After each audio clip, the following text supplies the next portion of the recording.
Hello, everybody. Sean Sewell, Engearment.com podcast. Thanks for tuning in again. Got a really fun episode today because I got my good friend Will Coleman back in the Engearment studio. Will was on one of our very first shows, and he's an absolutely fascinating human being. It was about 2 months and 2 weeks ago he's on the show last, and since then he's been up to just a few things. Mount Rainier, heart surgeries, just a ton of stuff. So we're going to let this episode just flow the way it's going to flow. So Will, thank you for joining me today. Thanks for having me. My pleasure, buddy. So last time we spoke was July. You were preparing for a big trip to Mount Rainier with your buddies Dave and Brian. That's correct. Mm-hmm. You went out there. What was your objective? So our objective was Liberty Ridge, but if anyone follows Rainier, they probably heard a lot of the accident reports this year, and the snowpack out there wasn't as good as it was in previous years, and the ridge fell apart quite a bit sooner than they expected, killing at least one and injuring several others, having several rescues on the ridge. We walked into the ranger station, and they basically just told us hell no. Wow. Yeah, I think so. So we had our plan B, was the Couts Glacier route. So basically we drove straight through the night from Colorado to Mount Rainier National Park. Took us about 18 or 19 hours in the van, the three of us taking turns driving. We got there, didn't get there in time to get a permit to do. So they close at 4:30, and I think we rolled in the parking lot at 4:45, so we couldn't get a permit for the next day. So that put our trip back one day. So we decided that we were just going to try and do it pretty quickly, but conservatively. I had never been on the mountain. Dave and Brian had previously been on the mountain via several routes. And so we knew we had a pretty good success rate just to blitz it as a, overnight deal. So we decided to get a permit, just kind of hang out in the park the next day, pack, reorganize the van, because 3 people stuff in a small van doesn't work very well. Mm-hmm. We camped that night. Next morning we woke up and got a leisurely alpine start, super late. I think it was like 9 o'clock in the morning or so. We started hiking in, and as we were hiking in, we couldn't see the summit. At this point, I'd still never seen the summit of Rainier because it's always shrouded in clouds. So we started up the Couts Glacier route. It's pretty straightforward. You head out of Paradise, go uphill, traverse a little bit around the mountain, follow your way up through the various glaciers and snowfields. The whole time, our visibility was really low. If any of you follow me on social media, you'll know that there's not many pictures from that trip, and the ones that there are, all you can see is gray. That makes sense. What is your handle on Instagram? It's Will_in the alpine. And, that makes sense. As I was following the trip, I was very surprised at the lack of pictures. Yep. And that was why. I'm pretty good about taking a lot of photos, but we just kind of kept cruising uphill, and we experienced mostly clouds on the first day. We got a few breaks where we could see some of the upper mountain, but we never really got to see the true summit. And we worked our way up towards Camp Hazard. We got to Camp Hazard. There were people coming down, or on the way to Camp Hazard, there were people coming down saying that the winds are really bad, and no one had really made an attempt to go any higher than Hazard. And so we assumed that'd be a good place for us to camp. Mm-hmm. So we make it up to Camp Hazard. Shout out to the guys over at MSR Gear. Oh, yeah. You guys were set up with gear. Yeah, they set us up with 3 tents. So we took the Advanced Pro 2. The direct access and the front range. And the front range as well. And the front range is great to have as a cook shelter. We really put it through its paces up there. But so everything went well with all the MSR gear. You can follow our reviews on Engearment and check that out and see some of the photos. But we just hung out in camp all day and went to sleep fairly early. Woke up to a loud crack. Got out of the tent. Started looking around, surveying around us. And they do call it Camp Hazard for a reason. And the gully next to us had a serac fall off about the size of a house. Whoa. And it had exploded in the gully next to us. There's no known routes up that, so we were under the assumptions that everybody was away from there and everything was okay. But it just kind of woke us up to how real that mountain is. Mm-hmm. It's the most glaciated peak in the lower 48, and it is, even only at 14,000 feet, is very much a real mountain. Wow. So We went to sleep. I was in a Thermarest 32-degree bag. Oh, the 1 pound, 900 fill. Yeah, 1 pound, 900 fill is spoiled, rotten. That is the best sleeping bag I've taken into the alpine so far. But also my body runs hot, so take that with a grain of salt. Totally. But I slept in that bag, woke up at, I believe we got up at 1 a.m. for our summit push. And it was fairly warm, and trending with normal weather, it only gets warmer as it gets later in the day, unless you're on Rainier. Then what happens? So we decided from Camp Hazard, it kind of gets real after that. You get into some very glaciated terrain, a couple pitches of ice, just typical mountaineering stuff. Nothing too crazy in perfect conditions, but in bad conditions, it can get hairy quick. So we make our way into the ice chutes, the Couts ice chutes. And as we do, we're simul climbing quite a bit. And that's just all of us are climbing at the same time with a rope between us. We're not really placing any protection. We're all really comfortable in this terrain. And as we move into some more vertical ice, we decide that we're going to pitch it out. So at that point, I've never even seen this mountain, and I decided to take the lead. Wow. And so I led about 150-foot pitch of waterfall ice. And as I got up to the top of it, I built my anchor, started belaying Dave up. And as I started belaying Dave up, it starts to snow. And I was like, oh, man, this is awesome. It's snowing in July. Like, this is rad. Like, I can still see the lights of the city. At this point, we think that the storm had kind of cleared off, that it shrouded the mountain from the days prior. And I'm just kind of laughing about it. Dave comes up, and we belay Brian up, and we transition back to simul climbing.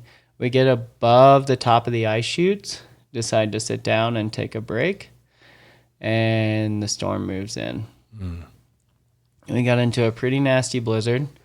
All in all, it only dropped about 6 inches of snow, but 6 inches of heavy, wet snow in July is quite a bit. And we started moving. We kind of made the call like, yeah, we're going to keep going.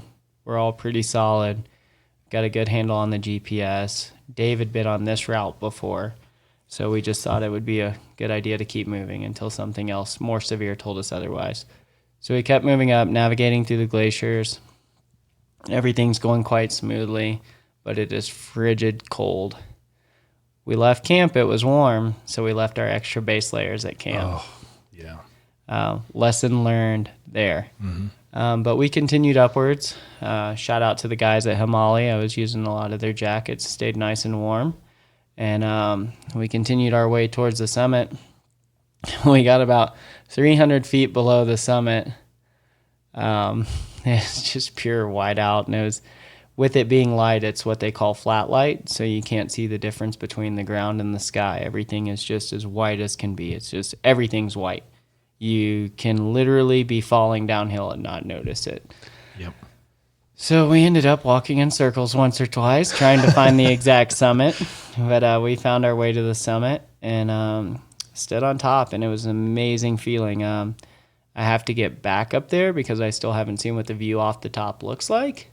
So I could see we had a visibility of about 15 to 20 feet. Wow. And so even on our rope team, if you looked back, a lot of times we couldn't see the third person on the rope. That's crazy. But it was quite the adventure. We summited 2 hours later than planned, but well before our turnaround time. And at that point, we decided, going down is definitely going to be more difficult. It's continuing to snow. All this is going on. I don't know if anyone that's listening has been up in the Pacific Northwest, they know about rime ice. And we had 1/2 inch to 1 inch of rime ice built up on our bodies at all times. And we're consistently breaking it off because it's just weighing us down. It's like wearing a suit of armor. Can you explain to the people who might not know what rime ice is? So rime ice is moisture particles in the air that are, very wet environments, high humidity, but it's below freezing. So as these moisture particles are in the air and they're moving around with the wind, whenever they hit something, they freeze to it and stick. Oh, wow. So it makes, if you've ever seen pictures on big mountains, you'll see it looks like flags of snow coming off of like rocks or radio antennas and stuff. That's rime ice. Okay. And one of the pictures I saw, you guys were covered, it looked like in a sheet of ice each. Yeah. It was rime ice. It's like carrying an extra 40 pounds around. Yeah, and it's wet. Definitely. So it was a constant battle of breaking that stuff off of us. We started heading down, and as we're heading down, we're having some glitches with the GPS. And we get cliffed out over some crevasses and some seracs, and ended up trying to navigate through a serac field where we down climbed a little bit of probably what would be equivalent to alpine ice 2, which is a fairly easy grade, but when you're down climbing that above crevasses and stuff, it can be a little nerve-wracking at the end of the day. I can't imagine. So we moved through that terrain and find our way back. If you have to think, there's no one else on the mountain. We were the only people that made a summit push that day. And and there's no trail to follow. Anything that we had made on the way in was getting buried as soon as our foots came out of the footprints. It was already buried in snow. Wow. So as all this is going on, the recent snowfall, like I said, we only ended up with about 6 inches of snowfall, but we knew if we got upwards at 8 to 10, we were going to start seeing some avalanche risk as well. Wow. As the snow wasn't bonding very well. So we're keeping all this in our minds. It's just this complex, critical decision-making matrix that is consistently running in my head and my partner's heads as well about what's going to work and what's not. And so we finally make our way to the top of the Couts ice chutes headed back down. And that was like a big sigh of relief because we knew that camp wasn't far from there. And that went fairly smooth. We were able to get a V-thread in for rappels, and we rappelled the ice chutes and made our way back to camp. Took a 30-minute nap. Like, all right, let's go home. That did not go as planned. Well, it kind of did, but it just, as soon as we started breaking down camp, it started pouring down rain. Oh. So it rained the whole way out to Paradise, which is the trailhead for Rainier. But if any of you have ever been to Rainier, Paradise is awesome because there's a full restaurant and bar there. No cell service, which who needs that? You can just sit there and drink and enjoy it. But it was a great first trip up Rainier, a successful summit, and the rest of our trip was kind of shrouded in rain. Wow. That is an incredible, adventurous story. It was fun. Yeah, sounds like fun. Typical Will Coleman fun right there. Type 2. Type 2. You are the man in Type 2 adventure. Well, I'm really glad that you and Dave and Brian summited safely amidst all the crazy stuff and Camp Hazard. And, flat light. I hate flat light. It's so disorienting. I can't imagine being in the conditions you guys were in and facing that stuff. You actually got excited to see a crevasse because it was something that wasn't white. Right, yeah. There's context there. Wow, absolutely incredible. Well, thank you for also mentioning what gear you're using. That's very helpful for the readers. And Will's done a great job writing up detailed write-ups on those tents and the sleeping bag and the cookware he used. So you can be like Will, at least in gear-wise, on Engearment.com. And then, of course, Hamali makes really good clothing, and you're probably using the down jacket, I imagine. Yeah, I was using their original Hamali Alto Cumulus jacket, and I was really stoked and getting ready to write a review on it, and they called me and said, hey, we have the 2.0 ready. Oh, nice. So it was awesome. So I got the new 2.0, and there's a full review about to come out in the next day or two on that. It'll probably be out when this podcast is out. Oh, perfect. Is this the same jacket that you have on the Kickstarter currently? Yes, currently it's on Kickstarter. It's I think it fulfilled, but I think they're still letting it run. Cool. It's a really great deal. I believe they have it at $199. It's an 850 fill, certified RDS down. Oh yeah. Pertex Quantum shell. Just the original Altocumulus was great, but this is just a step above. Sweet. And you actually use it in the conditions that it's intended for. Restless would just use it for outdoors. Correct. Yes. That's awesome. All right, so that was an adventurous trip. Yeah, and we did have one more peak that we went for on that trip. We actually had two more planned. The first one was the Ultra Classic Forbidden Peak. It's in the 50 Classic climbs. We were going for the classic route, which is the West Ridge. So from Rainier, we got back to the car, drove to the bar, had a drink, had some food, decompressed, and then drove straight to the North Cascades, straight through. Oh, wow. Showed up at 3 a.m., went to sleep, woke up the next morning, got everything out of the van and hung it in the trees to dry. And as it's drying, we start pulling weather forecast, and it doesn't look good. More wet. But you know what they say, where there's a will, there's a way. So we're going to try. And you're always a will with you. So we decided to pack up our bags, ultralight. We took just the front range tent to sleep, all three of us. Oh, wow. Up in Boston Basin, which sits at Tree Line. And we camped at Tree Line, got up there, tried to get our eyes on Forbidden Peak. The peak sits over the top of Boston Basin, and we never saw it. So we were directly looking through the mist at it and alternate periods of pouring down rain. And we decided that we did not want to climb it in those conditions. We wanted it to be an enjoyable, memorable climb. Mm-hmm. So after a lot of thought, we went to sleep, and we're hoping for a 3 a.m. start the next day. Woke up at 3 a.m. and it was pouring down rain again. Front range tent still kept us dry, which I was super stoked on because it's very wet in the Cascades. But I do recommend, if anyone's ever going out there, just get up into Boston Basin, even if you're not climbing, if you're just backpacking or whatever. It's the most beautiful place on earth. That's cool. I'll look into that. Definitely enjoy hiking. I enjoy Washington State.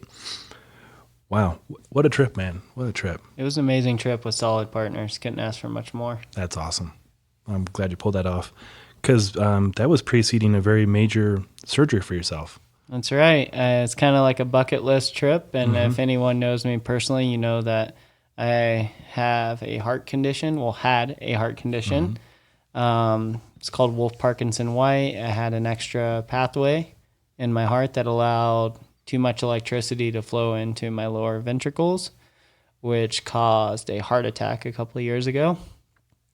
That was still questionable until I had the surgery. It was successful.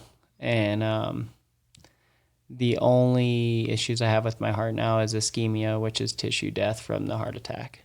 So other than that, I'm good to go. Can push it hard. No more bucket listing, trying to shove everything in the last, 2 days before surgery. Yeah. Oh, that was a whirlwind of a time, man. It was. And modern medicine is amazing. Yeah. I'm so glad that went well. That was a very big benefit for you. It's like Will 2.0 now. Yeah, that's what I keep saying. Nice. Well, awesome. And then after the heart surgery, you started working with Summit Essence International, right? I actually started before the Rainier trip. Was it before? Okay. But we started rocking and rolling, getting busy after that. Cool. And that's run by Scott?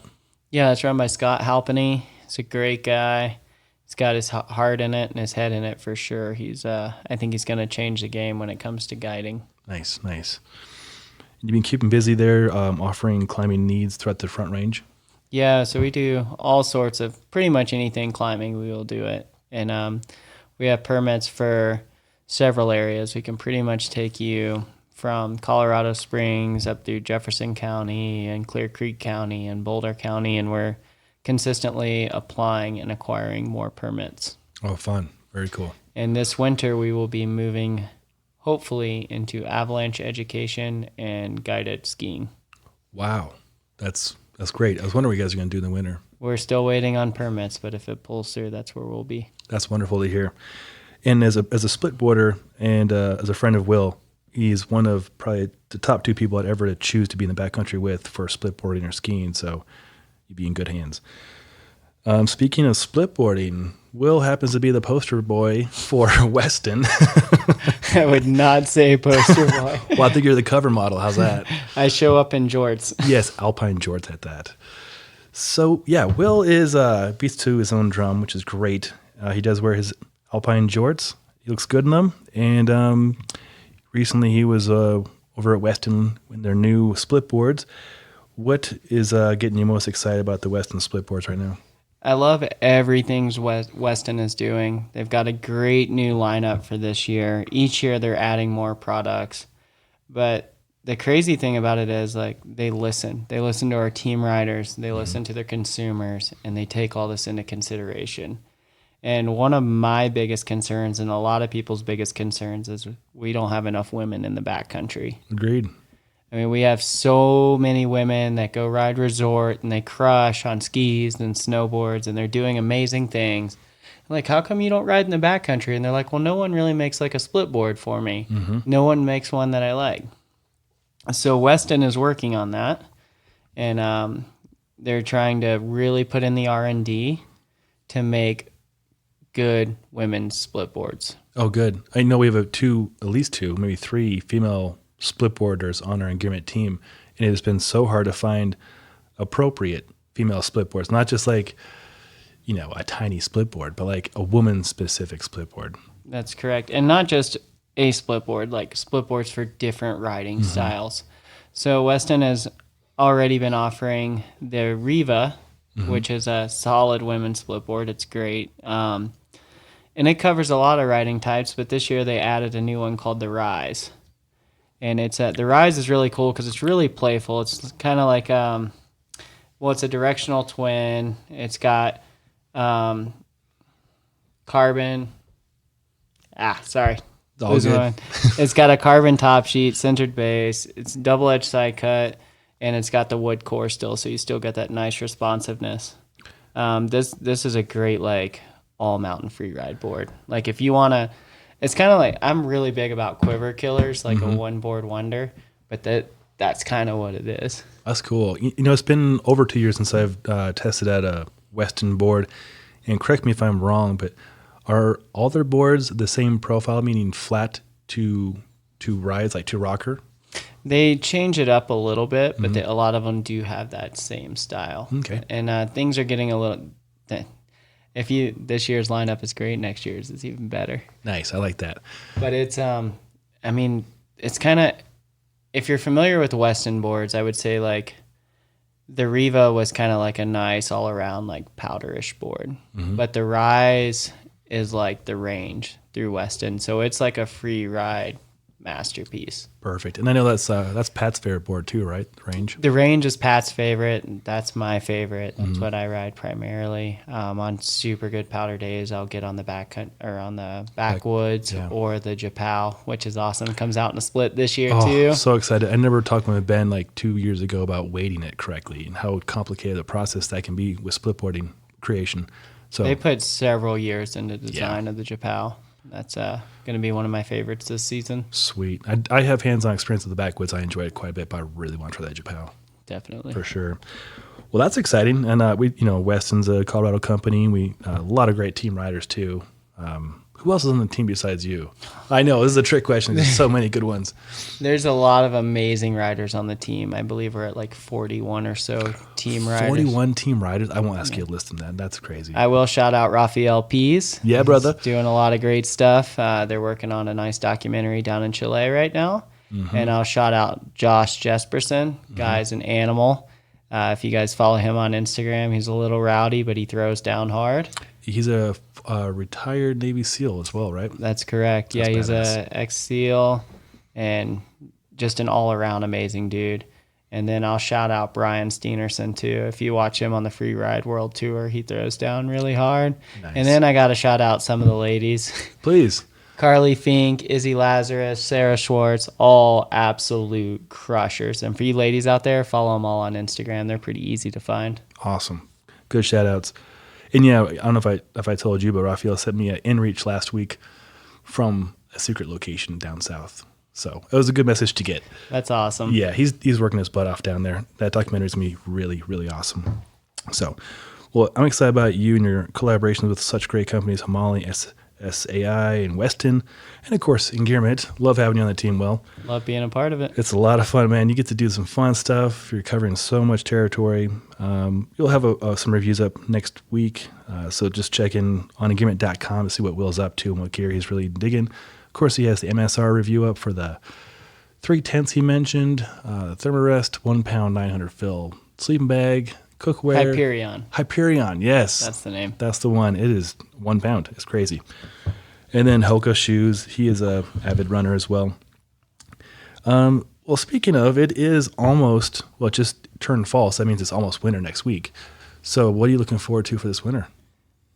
Getting after it hard. Yes. You're fully cleared now, man. Yep. With this medical clearance, I can pretty much, I've got a lot of stuff in the works. I'll put it at that. Nice. A lot of big goals. It's going to be great to have just good partners this season. I have a lot more free schedule now that I'm guiding. Mm-hmm. Hopefully we'll be running splitboard guiding this season. That's the plan. Then, of course, ice climbing, all the parts of mountaineering that I love. Oh, that's awesome. Well, Well, I'm very excited to be on the very easy splitboarding missions with you. You know me, I'm all about the 3 hours or less. But yeah, look up Will. If you're looking for a great partner, a guide, all around, just a great person to be around.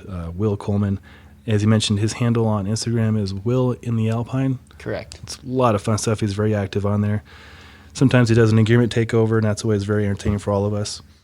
And he's also into fitness, and so he's been helping me with the Mountain Fitness program, which I'm celebrating 1 year of having that open now. And I'm so excited about it because it's helped. Well, Raphael's in the class, Will's in the class. I won't name other people because there's some really awesome people in the class, and they're all enjoying the mountains. And so I want to offer this class to you guys. Retail price is $279 as of this recording. I'm going to make it $97, which is crazy affordable. So it really works. And the science is backed, and it was recently used in a book that's on Amazon, written by the man, the myth, the legend, Pavel himself. So this stuff works. And Will's proof of it, and Raphael, and to a lesser extent, myself. So, anywho, guys, this is just one of many more conversations we're going to have with Will Coleman going through on, hopefully forever, because the guy is super awesome. He's always up to something fun. Love this guy. He works hard. He's got big heart, a big fixed heart now. So, much love to you, Will. 2.0. Will 2.0 is here to serve. I love it. Well, Will, until next time, man, thanks for being on the Engearment Show, as always. Thanks for having me. Let's get after it. Let's do it, brother. And all you listeners out there, love you for listening. Until next time, take care.